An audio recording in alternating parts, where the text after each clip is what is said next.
Un emperador romano hizo que su palacio girara como una atracción de feria. Los griegos ponían piedras en las tumbas para que los muertos no salieran. Y Cleopatra vivió más cerca del iPhone que de las pirámides. ¿Lo sabías? Nerón, el emperador más excéntrico de Roma, no solo tocaba la lira mientras ardía la ciudad, también mandó construir un comedor giratorio. Sí, giratorio. La Domus Aurea tenía un mecanismo que hacía rotar la sala de banquetes para seguir la luz del sol durante todo el día. Algunos creen que funcionaba con agua o con esclavos ocultos que empujaban desde abajo. Era como tener un restaurante 5 estrellas en movimiento. Hace 2000 años, en la antigua Grecia, algunas tumbas escondían un detalle macabro: piedras colocadas directamente sobre los cuerpos. No era por estética, era miedo puro. Creían que algunos muertos podían regresar como fantasmas, o peor aún, como seres malditos que caminaban de noche. Las piedras eran una especie de candado espiritual. En otras palabras, el miedo a los zombies es más viejo que el cristianismo. Y hablando de cronología, prepárate para este dato.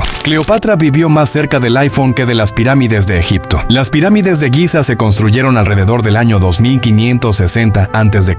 Cleopatra murió en el 30 a.C.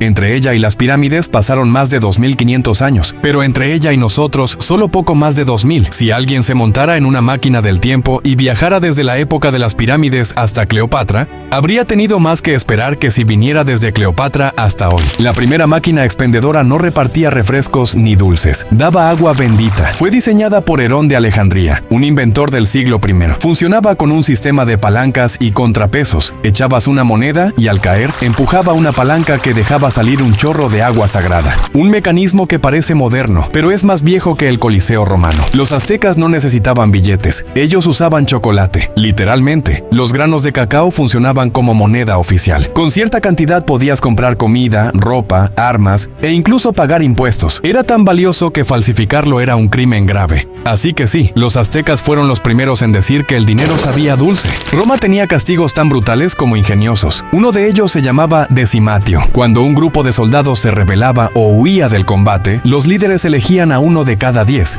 y lo ejecutaban. ¿Quién lo hacía? Sus propios compañeros. Así mantenían el control. El miedo se convertía en disciplina. No importa si tú no cometiste el error. Si estabas en ese grupo, podías ser el próximo. Los vikingos no solo eran guerreros, también eran poetas del cosmos. Ellos creían que el arco iris era un puente, el Bifrost. Este conectaba la tierra con el mundo de los dioses, Asgard. No todos podían cruzarlo. Solo los valientes, los dignos o los muertos en batalla. Cada arco iris para ellos era una señal sagrada. En el siglo II, mucho antes de que Europa pensara siquiera en medir terremotos, un científico chino ya lo había logrado. Chang'e creó el primer sismógrafo de la historia. Era una esfera decorada con dragones. Cada dragón tenía una bola en la boca. Si un terremoto ocurría, uno de los dragones soltaba su bola en la dirección exacta del sismo. Y lo más sorprendente, funcionaba.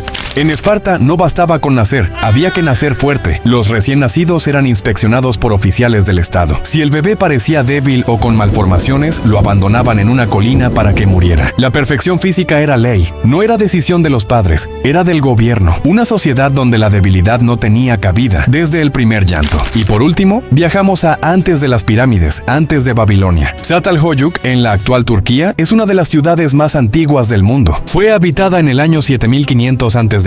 Tenía casas, murales, santuarios, pero no calles. La gente caminaba por los techos y aún no conocían la rueda. El mundo antiguo no era tan primitivo como nos lo pintaron. Inventaron cosas que hoy nos siguen sorprendiendo. Creyeron en ideas que rozan la ciencia ficción y dejaron huellas que todavía nos hacen preguntar: ¿qué más no sabemos? Ahora dime tú, ¿cuál de estos datos se va directo a tu lista de cosas que quiero contar en una reunión? Déjamelo en los comentarios. Y si este viaje al pasado te voló la cabeza, imagina lo que te espera en el próximo video. Suscríbete y activa la campanita, que el pasado está lleno de datos. Pero aquí te tengo los mejores.